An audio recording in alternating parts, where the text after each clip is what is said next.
Hello. Yeah. Now that we're being recorded, amazing. We can start. Welcome, everyone. My name is Friederike. I'm a senior product management consultant at Product People. Product People is a product management consultancy. We do hands-on work of a product manager, but we are also coaching or sparring partners for management team. We usually do interim work, so we start with 3+ months and then deliver and discover products. And I'm very delighted to be here at Adevinta office. So thank you so much, Stefan, for inviting us. Stefan Wim Österer, sorry, pronounce his name. I offered you forget the last name. I really wanted to. He's the Chief Product Officer in advertising at Adevinta Spain. And our second panelist, Anna Nicolau, who's the CPO at Neuroelectrics. So yeah, again, thank you for having us here. I would give the mic to you first and let you introduce yourself. Yeah, thanks. So yeah, welcome to our office. It's the Adevinta Spain office, as you are aware of. We have another one in Madrid. In Spain, we're around 1,200 people. 530, 550 of those are product and tech and data. I'm heading product, interim based also tech and data, but my core is product. That organization with, if we talk about product managers, UX people, researchers, design ops, we're talking about around 80, 100 people. Yeah, sorry, I'm German. I work for Adevinta since more or less 5 years. Previously to that, for online booking platform called HRS, and previously to that for the Scout Group in Munich. Yeah, and now I'm heading product and tech in Adevinta, and I'm super happy here. Besides the location of Barcelona, of course, yes. I have to admit that. Thank you. Thank you, Stefan. Now, Anna, would you like to introduce yourself? Sure, thanks. Can you hear me well? First of all, perfect. So, well, thanks for having us. Thanks for having me here in the offices, in the panel. I'm Anna, I'm from here, from Barcelona, so taking the last sentence, I'm happy to be from here. I'm a biomedical engineer by training, but I've always had a big interest in business, so I also combine my studies with business administration, which is, I think, a lot of what product is, kind of in the intersection. Always been very interested in startups. So my background is in small companies. I think we can have like an interesting chat about that later on. I founded my startup, I led it for 2 to 3 years. And then I was obsessed with product, and I jumped to, I was in a startup where I grew from product manager to chief product officer, IOMED, where we did health data, like natural language processing for health data. And since, this last year, I'm in Neuroelectrics as chief product officer. We are developing medical devices, so it's like a very regulated and specific market and environment. And we're developing, as I was saying, medical devices for brain treatment, mental health, neurological disorders, and so on. Thank you, both of you. So we're here today to discuss the topic that probably a lot of you have seen on their LinkedIn feed or in general discussed a lot with other product managers, which is unleashing machine learning in product development. So we're discussing today what are challenges, how do you incorporate that in your strategy, what do you see the benefits. So basically my first question to the two of you would be, how has machine learning transformed the landscape of product development, and what you see are the benefits it brings? Whoever wants to start answering this question can go first. I'll go. No. Well, I can go first. But as I was saying, I come from a very regulated space, which is medical devices, health tech, and that means that you always have to follow a process. And AI, in our case, has helped us knowing the process much better, which is sometimes we take that for granted, right? So the FDA tells you have to do this, or like the guidelines are there, but it's not so easy to find information. And in product development, it's very relevant to know what goes after and what laws apply to your product, even data management, like everything that has to do with the product is relevant. And getting the information, I find it much more easier now than just like, digging and talking to people and talking to other entrepreneurs in my case, and that had gone through that. Now you have everything out there. So it's easier in this sense. And we use it a lot for that. Mainly ChatGPT, but then we are also we have subscription to AI to companies that are using AI to get data, for instance, publications. Like we have publications scrapping technologies that we have integrated. And every time a publication in the clinical space that applies to our market or patients or segment, we just have we have a notification, and that kind of helps us be on the market and know what's happening very on point. So yeah, like this type of tools are very useful for us in product development, clinical strategy, and then product management, of course, in terms of competitors and so on. Does it make sense? And processing.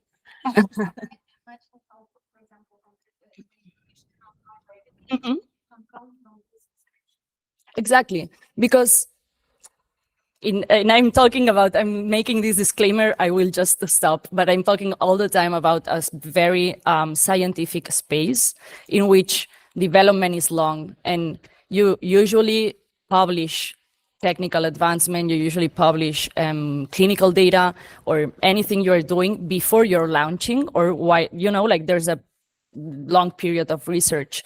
So you kind of know what's going to be out there in 2 years if you are, for instance, scrapping what's out there in scientific publications.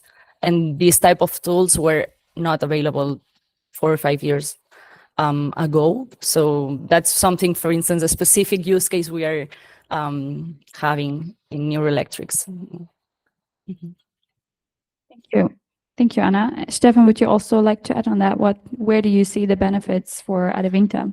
Yeah, so I think the context, as we were chatting before now, is quite different because if we look at our platforms, so I would say the main field of application for us with regards to machine learning is to improve the user experience and the personalization.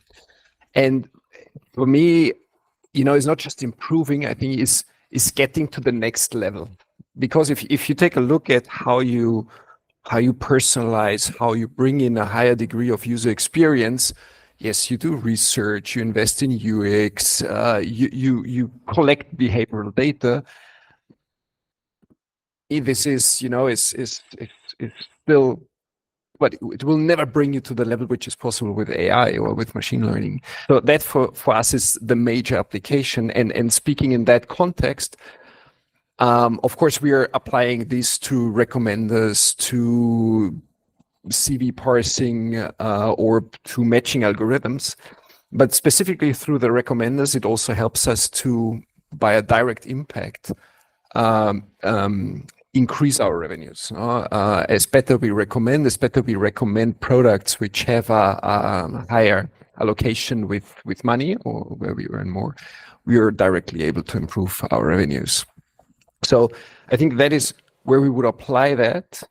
But in terms of implementing machine learning in our company, we went through several phases, is some evolutional stages, how to do that, and that changed the life of the product manager in our company. Yeah, this was also one of the topics we discussed a little bit earlier when we started here. Where do you see also the challenges for product managers, or when you started implementing machine learning in Adevinta?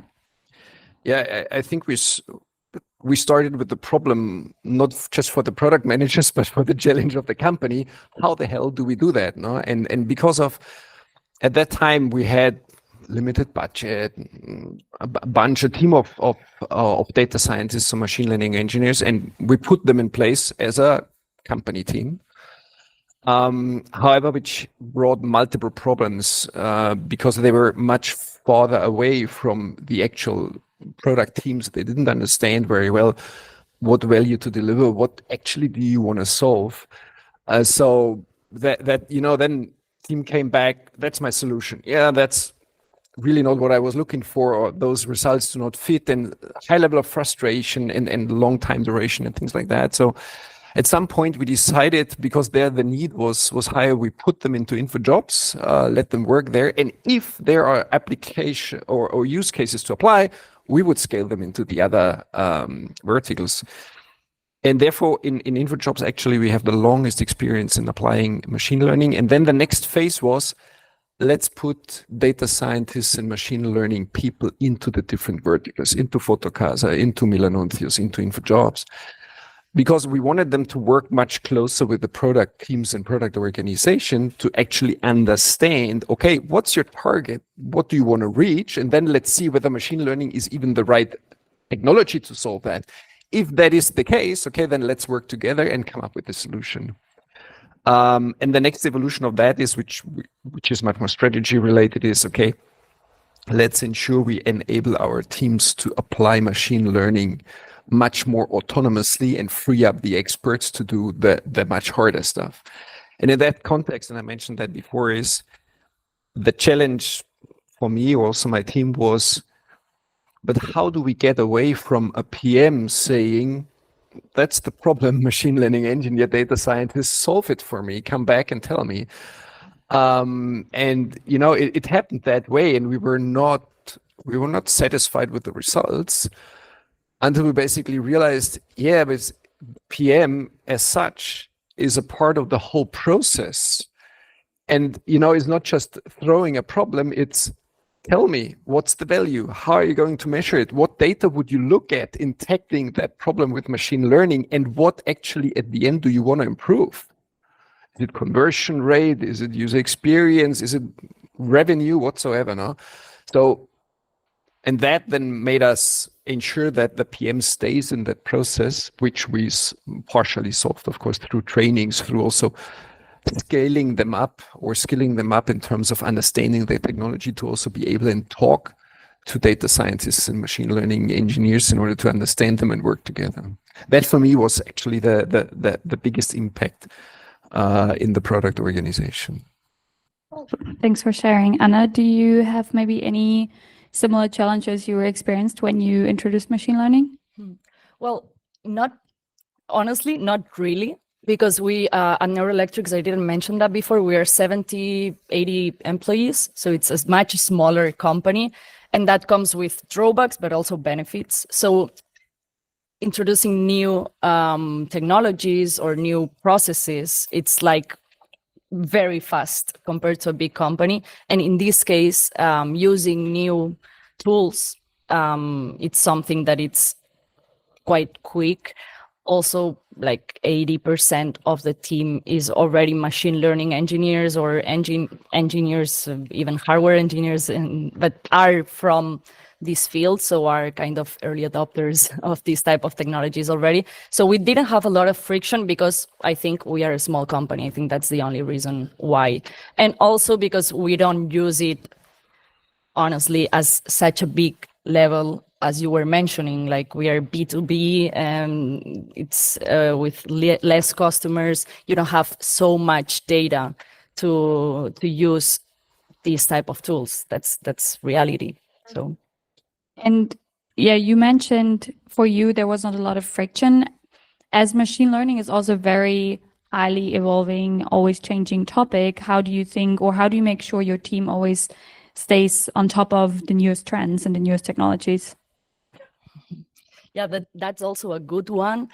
I think there's no perfect way of always staying like at the best or the most optimal use of AI or machine learning in this case. At some point you kind of have to stick with a solution and then just move forward with it, because it happened just like a specific example that we lived. We wanted to integrate and then natural language solution for Google Drive, so that we could have all the documentation we are building for the product, all the instructions for use, like everything we have, and just use a natural language tool to learn and know where everything was. There are a lot. And then we all obviously had BART, we had ChatGPT and all the known ones. We just had to, at the end of the day, decide one and just go for it. And you cannot like double check every month what you're going, like, oh no, ChatGPT would have been better. Well, maybe yes, but it's better not to double check this all the time. Otherwise you're losing the time and money on that. Do you have a specific framework on how to decide which one you go for? Is it more like a gut feeling? No, it's not a gut feeling. In this case, for instance, we value different, mainly technical things. So I sit with the CTO, the chief scientific officer too, and then the experts in the field.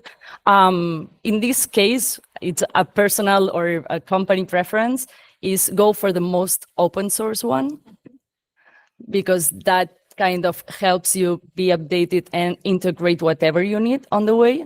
And that in this case, in this example, that's what we went for. Okay, cool. Stefan, any thoughts from your side on that? Any way how you would recommend to go for specific methodologies or tools? I wouldn't recommend those. So why I say that is because given our tech stack, and that's again the difference that we are looking at 4 platforms, 1 common development environment, so it needs to fit into the tech stack. We are using AWS as a cloud platform, so there a lot of functionalities or possibilities come from. That's why our choice is that. But this is also a blocker in being quick or fast, no? Because it is much more complex. It takes much more time to release a new feature, a new idea on that productive platform. So just you have an idea, you want to try that, it costs you 20K or 30K budget. Where the hell do we get that budget from there, especially at the end of the year where it's a bit tighter? And, besides encouraging people to, go to events, join groups, invest time into talking about this or get new information or read or take time during the working day to study. The other part is, for me, the best growth engine to drive that was a free hackathon saying, do whatever you like. Put a lot of pizza and beer there or whatsoever, and do whatever you like. And I think at least half of the ideas which came out of that were based on machine learning, because people think it's a cool technology. Let's try something on that. And in that respect, we said, use whatever you want. It doesn't have to apply to our tech stack because we know it's slowing down people. So use whatever you want. Show me the technical feasibility. If that's cool, let's see how we evolve it. Can you share an example of one of the things that came out of these hackathons? Or too confidential? No, it's not confidential. No. One of them was in jobs, and I found that a really cool example. Because if you look at job descriptions of offers, they are not, in terms of diversity or equality, very well written. So the team said, it's probably not done on purpose, so people have difficulties writing this in that specific way. So let's use machine learning to help them do that. So, what in 2 days, what the team came up was a prototype where you would actually type your job description, and beneath that, the AI would suggest you, look, if you write that is not really cool with regards to equality, I would suggest you that. And that for me was like, wow, is in such a short time coming to that prototype so value oriented on our strategy even, and on, because many of my colleagues are, oh well, they will build a spaceship if we let them. No, they are not building a spaceship. They are quite aligned on the strategy and know, our teams know what the company needs. So I love those ideas, and that for me was one of the really cool examples. That sounds also, especially in 2 days, to come up with a solution like this, amazing, and to give the team the possibility to work on these solutions. No, it wasn't. It was actually, I think that one came out a year ago. Yeah. And how would you, like in normal product development, you're trying also to implement a lot of or integrate a lot of the user feedback in order to improve your feature. How do you think, question to both of you, how do you think is that different with machine learning? How can we make sure that we, for example, always improve the algorithm, that we make sure that we still get the user feedback in that we want in order to improve that? So to be honest, if I think about that idea or that product, in terms of getting the user feedback, whether we deliver the value or solve the problem is not very much different than if I would do it with a regular technology, because it's a way how we solve it, whether we use machine learning or not. But there, I think the specifics come with 3 or 4 topics. No, is the bias? Can we make sure through testing and feedback that we're as bias free as possible? The data we are using, we are allowed to use that. Do we have the consent for that? That, and third one is, do we get the value delivered with that, or and does the model perform over time? That for me is important, and that might change a bit how you measure the success of the product. Any thoughts from your side on that? Yeah, I think that's something that's resonating a lot on what you're saying all the time, and I totally agree. Sometimes we get in love, we fall in love with the solution. So using the best tool or the most fancy tool, and we really have to focus on the problem, right? So and I think that's something very relevant when introducing implementing new AI tools.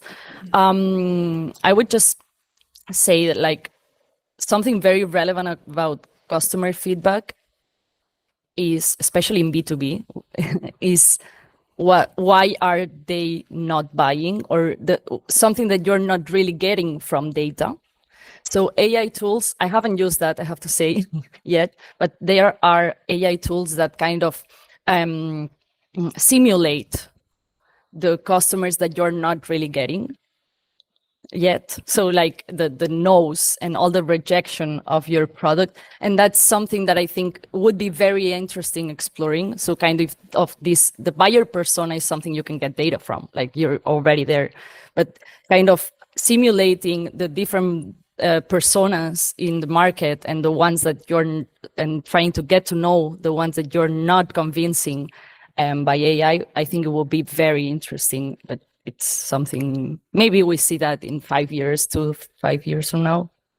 I think that's definitely an interesting approach, especially if you don't have enough customers that you can ask, right? What do you think, how can we avoid, especially what Stefan said, that there is a bias then in this, and we don't have only then biased user feedback, basically? Yeah, which is what happens if you focus only. So one thing is trying to improve the product, for making it faster, for making it, nicer. But sometimes, like, we are in a very, in my case, which is a scale up, we are in a moment that we really have to focus on what's going to make us sell more.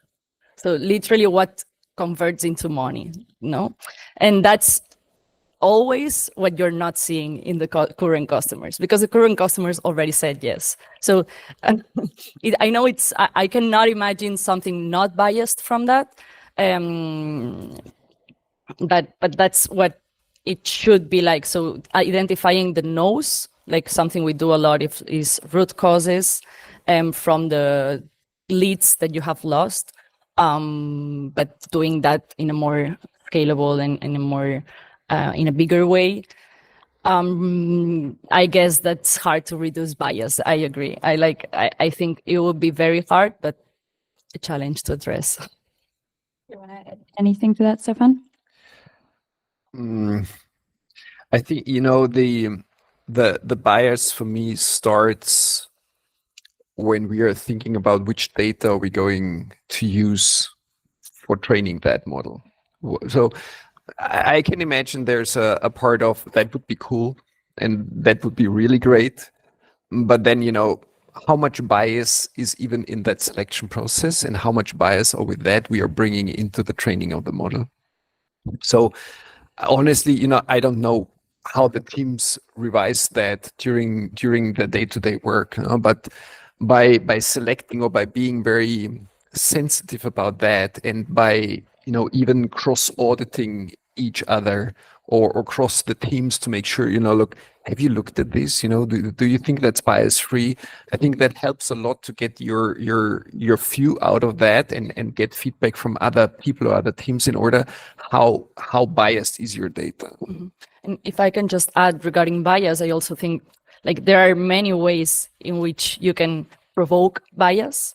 It's how you select the population. It's how you make the questions. It's how, like, what's the data the input data of your models. So like really understanding the 5 dimensions of data, and understand, like, well, it's a theory, but like understanding how to approach the different types of bias, because sometimes we just say, hey, the solution is to have like this very heterogeneous population, right? And it's not only that. Mm-hmm.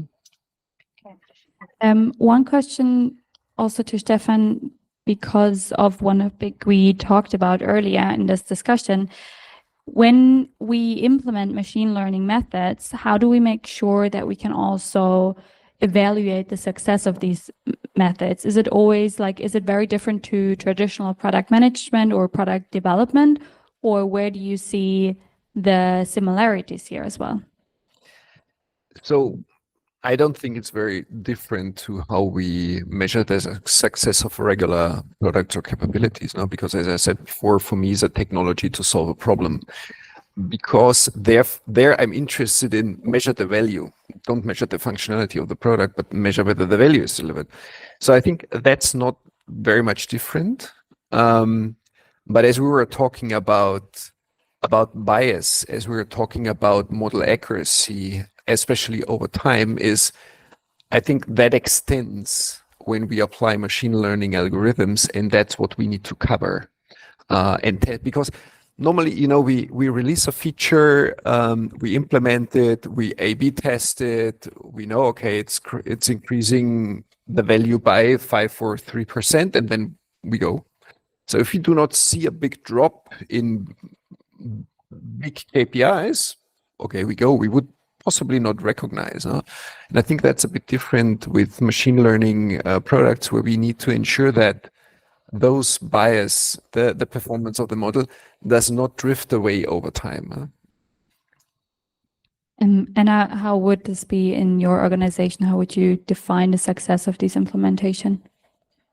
Yeah, I think I would define success as if it just increases the value delivered to customers, but just changes the least possible the organization. Probably, like, changes.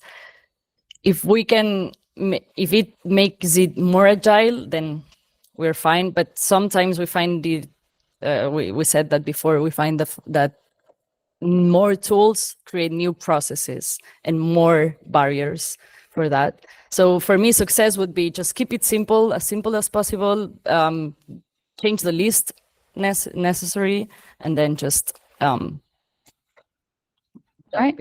Do you think especially in your field, that also data privacy and regulations are a big topic? I can imagine that this also sometimes brings up problems and how to proceed and what you can actually do and what are the possibilities? Yeah, well, we have, so our products are machine learning products per se. So what we sell is machine learning. So there's a lot of concern. And in the past, I've always been in where the core of the product was machine learning and clinical data. So that's totally the highest regulated space in terms of GDPR, HIPAA compliance. We have to know everything. And yeah, it affects a lot. Also, our customers and end users are patients, and that's just changes everything. So you can have like millions and millions of patients in a patient data patients, and then all the data of the patients in a database, and you cannot use that for anything, not even for your own insights on how to improve the product, because GDPR doesn't allow you to, and you have like the informed consent only for that. So getting feedback in that space is very hard. You usually have to go by, the standards that you probably all know, which is surveys, and then informed consent to for the company to address the patients and then ask direct questions. So it's like very like going into the battlefield and very one-to-one, I would say. Yeah, especially in the medical field, like everything is super regulated. I mean, I don't know in Spain, but in Germany, I also recently worked on a medical startup. So it was like a lot of things you're just not allowed to use. You have to go through a lot of different processes in order to use that data. Yeah. So I can imagine this is just a disclaimer. It's hard, but it's fun too. We're saying all the time it's super hard. It's hard to get the data, and it's very one-on-one. But it's also like once you have it, it's interesting, and there's a lot of work to be done there too. Stefan, do you also have the same challenges at Adevinta? Maybe, I mean, obviously not medical data, but similar problems. Yeah, I mean, you probably know the discussions about user consent using that data. So of course we have that situation that if we would like to use your data for targeting or something else, we need your consent for that. But therefore it's for us, it's of course important to be compliant to those rules. But I would say for us is not that important, to address someone by his name or by his phone number. For us, segments of user groups which show the same behavior are much more important. So we can deal with data without any names or any relation to people, and just take a look at, okay, what's the commodity of that group of people? Why are they more successful than others? No? So, for example, I think we analyzed professional clients. I think it was in real estate, no? And we were seeing that that group of people or that group of clients has a much better success rate in buying products than the others. So we'd figure out, okay, what made that group do that, and then move them up that value chain by applying machine learning. So the individual person, not that important. No? We have 18 million users per month on the platforms. So it's the groups what we are interested in. Okay, cool. And looking into the future, what would you say are major future trends that especially product managers can look out for, or that they might be interested to integrate in their product strategy? What do you think is coming? So I think where we are still stuck in and digesting is generative AI, as like the example I was mentioning before with InfoJobs, is where we see a lot of benefit. If you think about classifieds, about advertisements in cars or with real estate, where we can help a lot our users to write much better descriptions and help them put that ad online. So I think that's still where our people are investing a lot to where can we apply this. The other part for me is related to this is, knowing or being aware of and looking at the market is about ethics around that topic. What should we do? What should we not do? How do we treat that? I think we tend to forget that a bit because we're so fascinated by the technology and what it can do that that's a bit in the background. And the other part is where I guess you guys are probably more advanced is how can we apply machine learning not towards our users but with our internal processes? How can we be much more efficient in writing code by using Copilot, for example? Sorry, and helping us do our work. Those are for me. So in that respect, talking about scalability and automation is a super interesting and important field. Is this also one topic that sometimes maybe comes up in one of your hackathons where they really focus also on internal topics, or is there's like a free space for them where they can do what they want?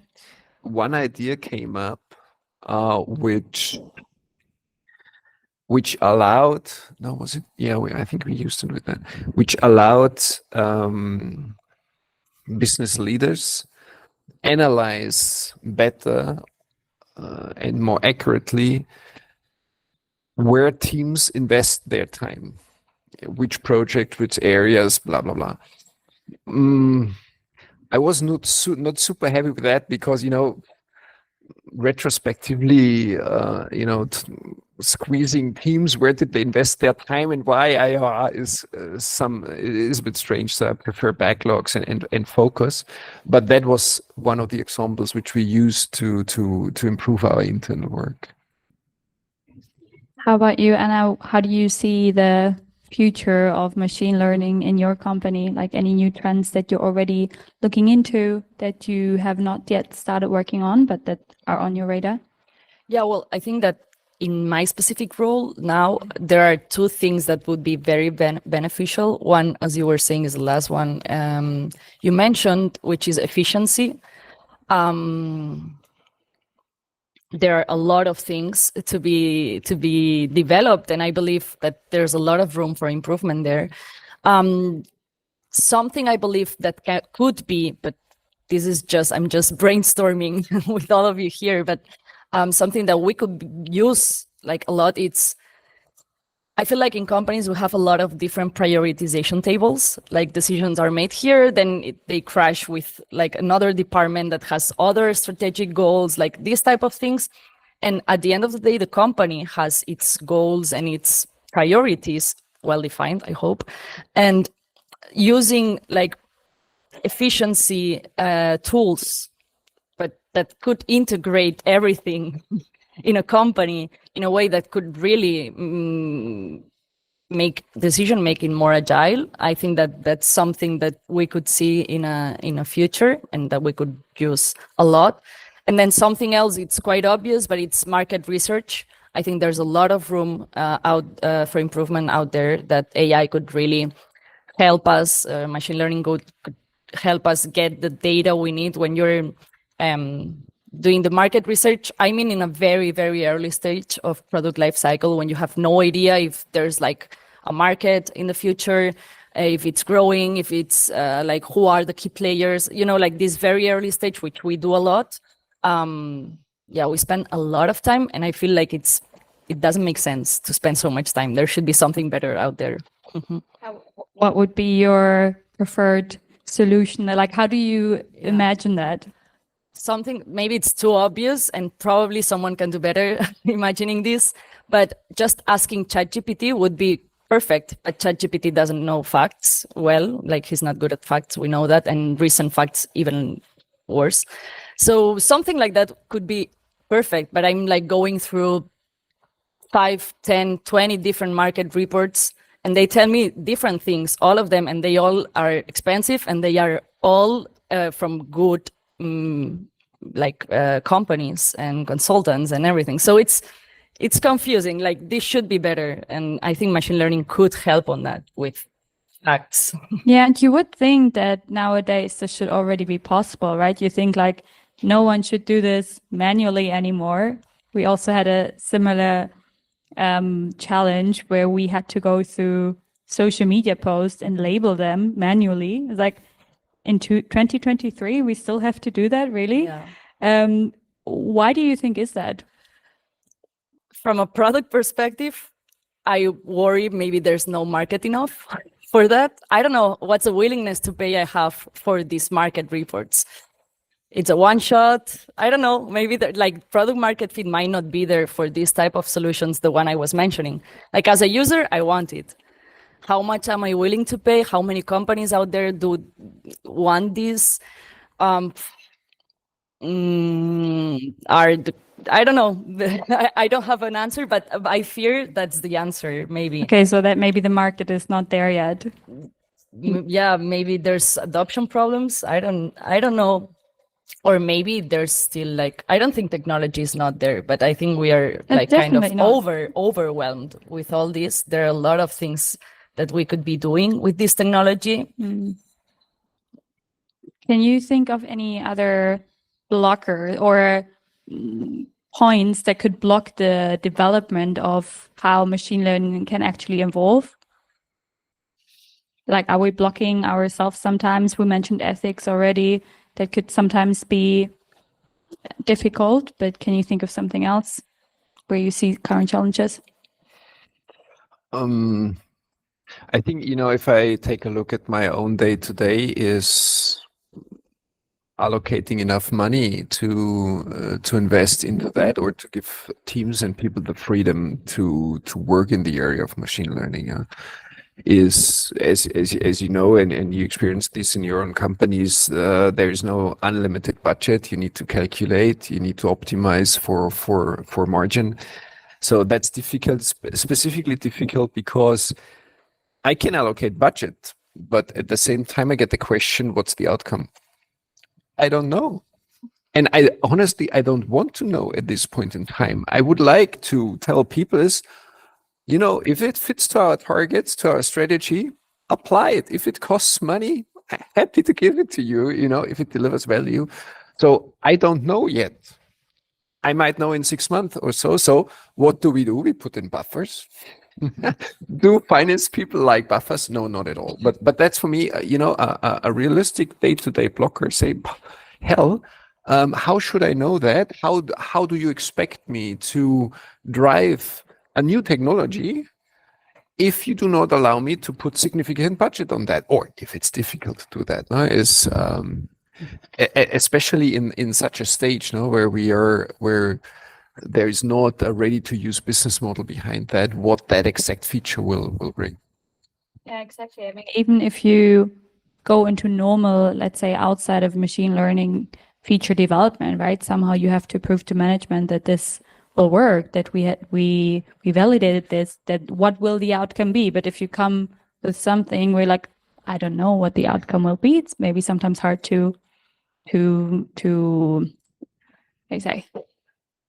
sell that to management, basically. Yeah, but on the established stuff, there is enough basis and data and KPIs to estimate where will we land.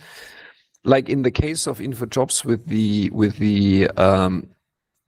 description with more equality or more diversity, I don't even know whether customers will like it or not. So, I'm in a phase of, I need money to run the algorithms and optimize the model and have the data, blah, blah, blah, blah, blah. I don't even, and I'm in a very early testing phase. In our company, no one has a clue whether that, but do I like the feature? Do I like the idea of helping people with that? Yes, definitely. So that's a bit the difficulty between those early stage features or functionalities driven by machine learning versus established products or mechanisms. Do you want to add something to that, Anna? No, just that I always think that you have to be able to forecast something, as you were saying. Like estimates should be estimates, and then you can always go for a worst and best case scenario, present a range, and this is an estimate. But I still believe that we have to make decisions with those estimates, and they are feasible. Thank you. I think that's a good closing word. Thank you so much, both of you. Before we end, I would like to take the last 10 minutes for questions from the audience.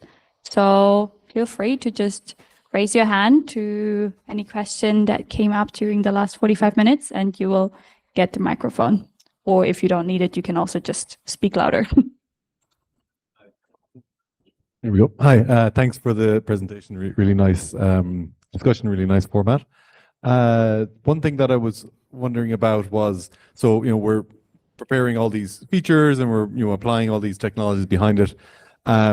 What about for the user then? What do you think the best ways are of letting the user know that maybe something they're seeing has gone through a machine learning process or it's been generated by it and all that? Because, we're struggling with that. We're fintech, we process invoices. We think the machine learning is going to show the right information, but we're not 100% sure. The testing is pretty good, but a little bit mixed. So what we're really kind of struggling with now is how do we show data, which normally when you show data, it's come from a database and it's 100% right. But this data, well, maybe it might need a little bit of verification. It's probably right, or this kind of variability that comes into the process with the AI behind it. Well, that's interesting. Where I was working before at IOMED, where we were doing these databases, and we had data that was like real world data, and then we had simulated data, which is more or less what I feel like you were talking about. We made that very clear. Again, it was B2B, so it's easier sometimes to have these disclaimers, but we made it extremely clear. This is the data. We even put it in different colors sometimes, or we even, for a while, we had the premium one, which was the generated with AI, which is kind of a feature of or a next phase of the product that's like more kind of prepared product, and it had it took more effort, let's say, to provide that data. And then it was very obvious. Do you want the simulated data? Yes, then you have it. Not so simple. Pay for it, like everything. But it was super obvious. It worked better this way. And actually, it gave a sense of like attractiveness to do it this way in our case. Are you doing it for B2B and C2B? We're doing it for B2B.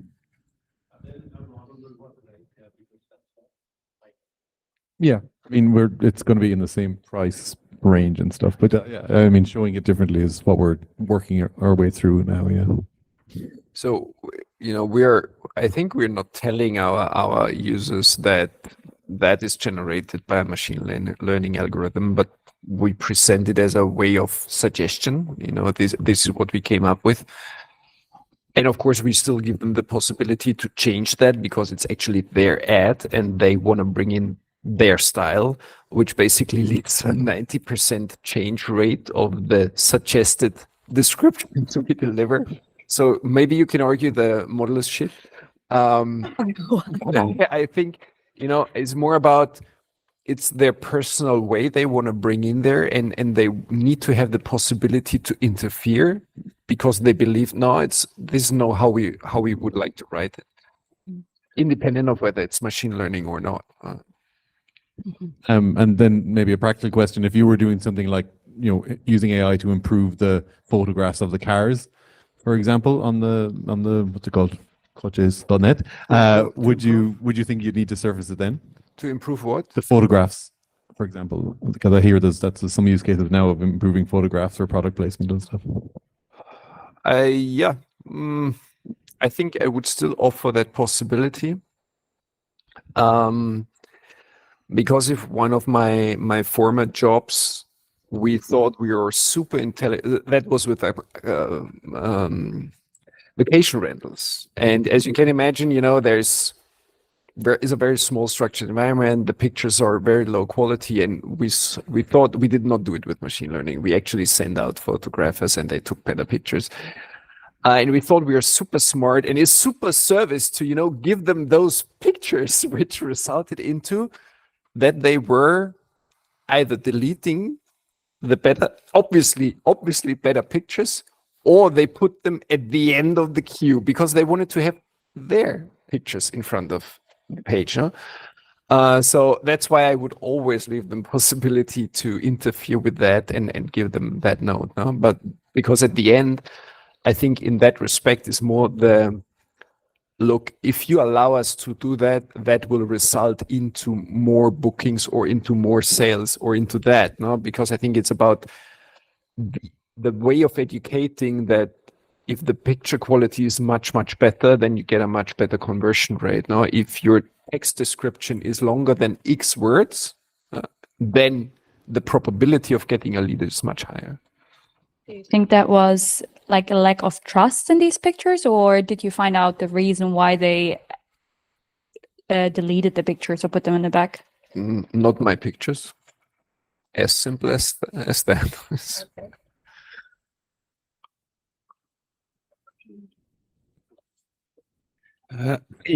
Stefan, you mentioned that one of the main use cases for machine learning AI is personalization. So having a more personal experience, more personal product, which I assume means that you also use some more personal data. Have you faced frequently concerns by customers like, hey, it feels like you use data which I wouldn't like you to use either internally with your machine learning algorithms or externally with ChatGPT or whatever it is?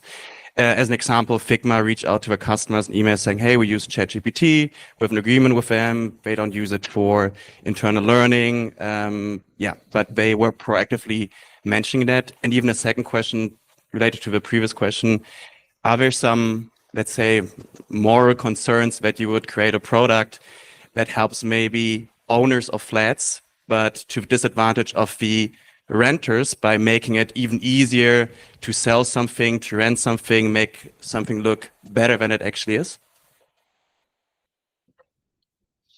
Yeah, I think that relating to the last part, you have that situation. No? I mean, many of us have visited a flat, house, vacation rental apartment, and it was not that nice. No? So I think you can overdo that. For me, it's more about what expectation you raise with the end user with that. No? So I think there is where we need to see restrictions, or where we need to be careful, and how strong are we applying algorithms for improving that situation in order to not change the reality for that. And then please help me with the first part of the question. The first one was, if you personalize the experience of the product, it usually means that you also use personal data. And sometimes you heard quite often that or customers got concerned that they use AI tools or machine learning with their data. And then some customers like Figma reach out to customers explaining how they use data or in-app, whatever. And I just wanted to know if you faced these concerns by customers, and if so, how did you address these concerns? So I'm not aware of a case where that came up. I'm aware of cases where it's about the general usage of personal data in relation to the consent. And there was one where there was a time difference between when we got the consent and when we started using the data for targeting. And of course, we're correcting that. No, I want our users to be confident with that.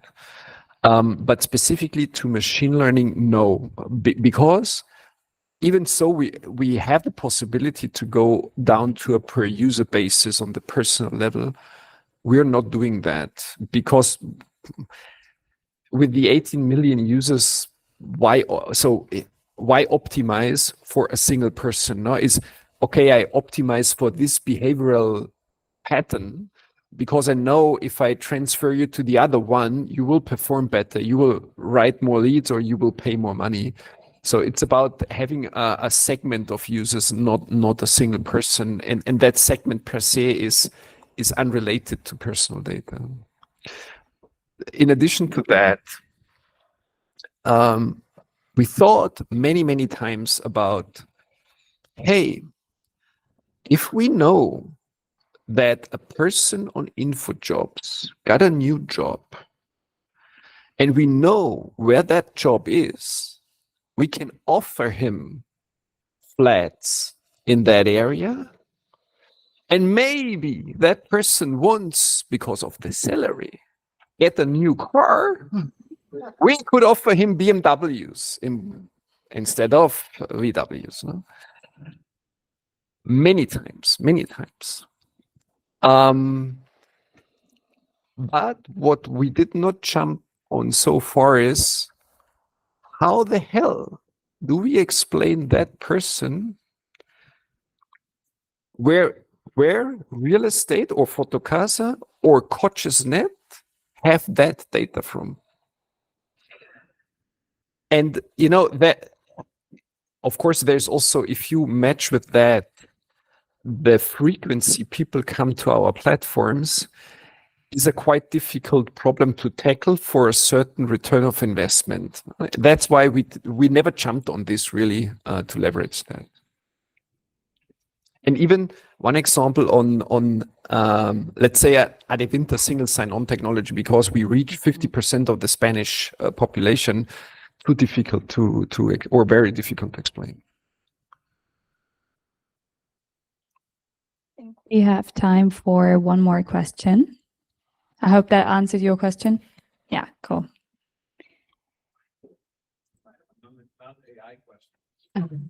Both of your companies, That's forbidden here. in both of your companies, how do you share the roadmap? And in particular, how do you share it with the go-to-market teams? End of the year question with the road mapping. How do we share roadmaps? Yeah.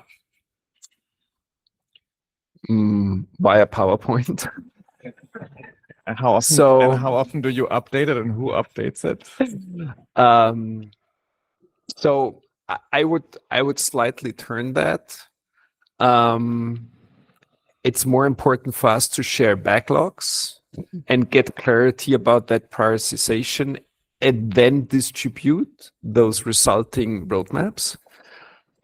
They change, as you know, as the priorities change. But for me, the roadmap is a result of the backlog. We revise them at least on a monthly basis, not for the sake of huge changes, but for the sake of keeping alignment with the different stakeholders and teams, and to know, look, hey, if you do this, I need to take care of that in my area. And now we are approaching, addressing a bit the sharing topic. Now we are starting to work with product board as a tool to facilitate that. And we'll continue doing that, but it will impact much more our processes, because product board for me is not something just to share roadmaps. It's much more about steering your product development based upon targets and OKRs. So it requires for us much more a bit of an adaptation of our day-to-day processes if we use that tool. But because we are more globalizing in Europe, we need that support in order to, just work across all the teams and have that information available. Yeah, in our case, the sharing part is we do the roadmap in. So we centralize it, and then we share it with all the teams, just with standard processes within the company, like communication channels with the executive committee. Then it goes down to all the levels and so on. But we do have a roadmap. At the end of the year, we review the roadmap. So we are, as I said, our products have both software and hardware. And managing the two timings is hard within the roadmap. So for software, we have some timings, and we review them, the backlog monthly. We try a bit less just to not go crazy, because every change in a medical device is like a lot of documentation. But for hardware, we work semester by semester, and then end of the year, we review the whole roadmap. What does roadmap mean for me in this case? It's next year, 2 years from now, and then 5 years from now. And we have like everything. We have, let's say, if you picture an Excel sheet, something like that, we change in what we use, but just we would have one tab for next year, and then 2 years, 5 years, and we review those yearly. and then the backlog, same, pretty much the same. Stefan, thank you so much for joining today. Unfortunately, we are out of time. We will have pizza and drinks in the back, so there will still be time to network. You can approach the two of them, or also one of us if you are looking for the product people sign. We're also around here, so feel free to just ask us whatever is on your mind. And yeah, we're happy to have you a little bit longer here. We also have two presents for our panelists. So this is for you. Thank you so much. Thanks a lot. Thank you. And thanks everyone for joining, and see you in the back with pizza and drinks.